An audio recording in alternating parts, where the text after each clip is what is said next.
कोई है वहां? कोई सुन रहा है? एक गांव।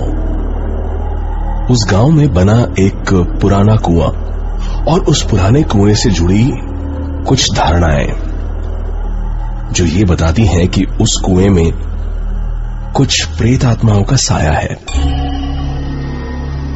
पहले ये कुआं गांव के बीचों बीच था, पर जब धीरे धीरे गांव से लोग गायब होने लगे तो उस कुएं की गहराइयों को भी तलाशने की कोशिश की गई, लेकिन जो भी उस कुएं के अंदर गया वापस नहीं आया।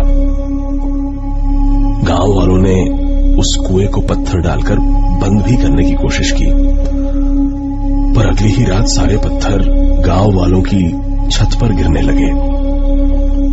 ऐसा लगने लगा जैसे पत्थरों की बारिश हो रही हो, और अगली सुबह वो कुआं फिर से पत्थरों की जगह पानी से भरा था। ऐसी ही ढेरों कोशिशें जब नाकाम रही तो गांव वालों ने कुएं के पास बने सारे घर खाली कर दिए और पूरा गांव कुएं से दूर हट गया। पर कुआं अब भी गांव के रास्ते में खड़ा था, और तभी से शुरू हुआ उस कुएं में मौत का एक अजीब खेल। और तभी से शुरू हुआ उस कुएं में मौत का एक अजीब खेल। कोई है? कोई है? निकालो मुझे यहां से। कोई सुन रहा है? मदद करो मेरी। कोई है? आवाज उस कुएं से आ रही थी जो वहां से गुजर रहे पवन ने साफ साफ सुनी। शायद कोई उस कुएं में गिर गया है, ये सोचकर पवन उस कुएं के पास चला गया और घबराते हुए बोला, कौन है वहां? मैं पास के ही गांव का घनश्याम। निकालो मुझे यहाँ से, जल्दी करो, दम घुट रहा है मेरा। अंधेरा होने से पहले निकालो मुझे यहाँ से। अच्छा ठीक है, रुको मैं निकालता हूँ। पर अब क्या करूँ मैं? देखो वहां पर पास ही मेरी एक रस्सी पड़ी होगी, उसे अंदर फेंको। ठीक है रुको, ये लो रस्सी। पकड़ में आई? हाँ मिल गई। मैं इसे अपनी कमर से बांध रहा हूँ, हाथों के सहारे से पकड़ के ऊपर आऊंगा। ठीक है। हाँ खींचो रस्सी, तुम खींचो। हाँ खींचो रस्सी, तुम खींचो। कुछ देर हो गई, पर पवन के लिए उस आदमी को सिर्फ हाथों से ऊपर खींचना आसान नहीं था। नहीं, मैं नहीं खींच पा रहा हूँ, और यहाँ कोई ऐसी जगह भी नहीं है जिससे मैं इसको बांध सकूं। तुम भी रस्सी को अपनी कमर से बांध लो और फिर हाथों से खींचो, काफी मदद मिलेगी तुम्हें। खींचो। पवन ने वो रस्सी अपनी कमर से बांध ली और पूरी ताकत से ऊपर खींचने लगा। हाँ खींचो, मैं आ रहा हूँ बाहर। हाँ जोर लगाओ पवन, और जोर लगाओ पवन अचानक रुक गया। मैंने तो अपना नाम उसे बताया ही नहीं, फिर उसे कैसे? सिर्फ इतना सोचना ही था कि एक जोरदार झटके ने पवन को उस अंधेरे कुएं में खींच लिया। उस दिन के बाद किसी को पता नहीं चला कि पवन कहाँ गया। कुछ दिन गुजर गए, तभी वहां से गुजर रहे एक बूढ़े राहगीर को उस कुएं से एक आवाज सुनाई दी।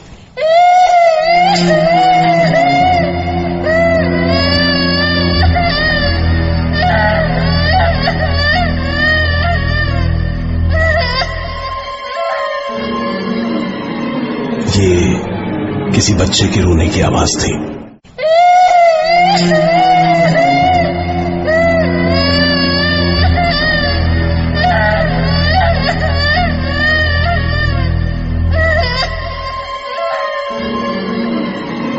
ये किसी बच्चे के रोने की आवाज थी। उस बूढ़े को लगा कोई बच्चा यहां खेलते खेलते उस कुएं में जा गिरा है।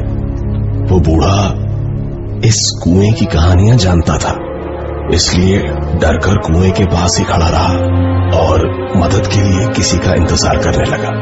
कुछ ही देर में उसे 2 राहगीर आते दिखाई दिए। बूढ़े ने उन्हें आवाज लगाई और मदद के लिए कुएं के पास बुलाया। अरे सुनो, अरे सुनो, यहाँ कुएं में किसी का बच्चा गिर गया है। अब मेरी मदद करो उसे बाहर निकालने में। यहाँ कुएं में किसी का बच्चा गिर गया है। अब मेरी मदद करो उसे बाहर निकालने में। बूढ़े के कहने पर उन दोनों राहगीरों ने बच्चे को निकालने की कोशिश की और थोड़ी ही देर में बच्चे को चुप कराकर उससे अपनी कमर पे रस्सी भी बंधवा ली। बच्चे को बाहर खींचना आसान था और आसानी से ही बच्चा कुएं से बाहर भी आ गया। वो कुछ 7-8 साल का बच्चा रहा होगा।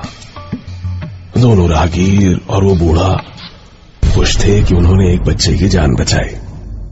धन्यवाद बेटा, आज तुम लोग नहीं होते तो पता नहीं क्या हो जाता। तभी एक राहगीर ने कहा, अरे नहीं, इसे हमने नहीं, आपने बचाया है। हाँ बेटा, क्या नाम है तुम्हारा? संतोष। कहाँ के रहने वाले हो तुम?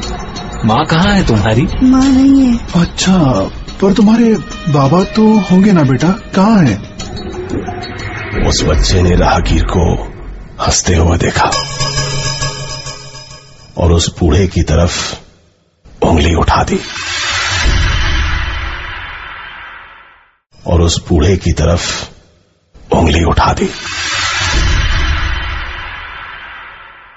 उस दिन के बाद वो राहगीर भी गायब हो गए। कहा जाता है कि आजादी से पहले इस गांव में बहुत शातिर ठगों की टोलियां रहा करती थी, जिन्होंने कई बार वहां के लोगों और अंग्रेजों को ठगा था। पर एक दिन अचानक अंग्रेज सेना ने गांव पर हमला कर उन ठगों की टोलियों को खत्म कर दिया और मारकर सभी को उस कुएं में डलवा दिया। तब से उन ठगों की आत्माएं आज भी अलग अलग तरीकों से लोगों की जिंदगियों को ठग रही हैं। आज भी उस गांव में उस अंधेरे कुएं का मुंह खुला हुआ है और आज भी कोई मदद को पुकारता है।